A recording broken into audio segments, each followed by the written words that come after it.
இல்லை 5:30க்கு இன்றைக்கி எழுந்திரிச்சிட்டேங்க. வெளியே வந்து பால்கனியில் திறந்து பார்க்கும்போது பயங்கர இருட்டாகவே இருந்துச்சு. 5:30 ஆகியுமே வெளிச்சம் வர ஆரம்பிக்கல.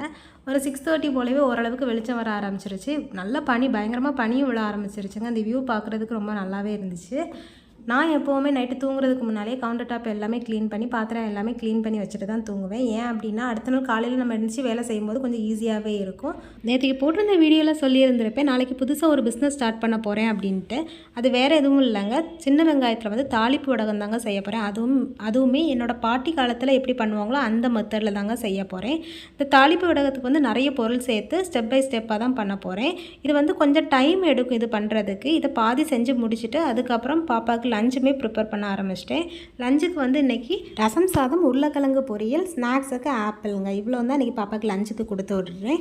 பாப்பாவை ஸ்கூலில் கொண்டு விடுறதுக்கும் கிளம்பியாச்சுங்க. பாப்பாவை ஸ்கூலில் கொண்டு விட்டுட்டு வந்ததுக்கு அப்புறமா ஏற்கனவே தாளிப்பு வடகத்தில் கொஞ்சம் வேலை பேலன்ஸ் இருந்துச்சு.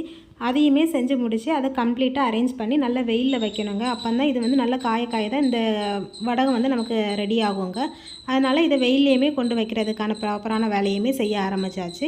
என்னோட இந்த தாளிப்பு வடகம் உங்களுக்கு வேணும் அப்படின்னா நீங்கள் மறக்காமல் கமெண்ட்டில் சொல்லிடுங்க. என்னோட இந்த வீடியோ உங்களுக்கு பிடிச்சிருந்துச்சி அப்படின்னா ஃப்ரெண்ட்ஸ் அண்ட் ஃபேமிலிக்கு ஷேர் பண்ணிக்கோங்க. அப்படி லைக்கையும் போட்டுக்கோங்க. மறக்காமல் நம்ம சேனலை சப்ஸ்கிரைப் பண்ணிக்கோங்க. நாளைக்கு வேறொரு வீடியோவில் சந்திக்கலாம். பை.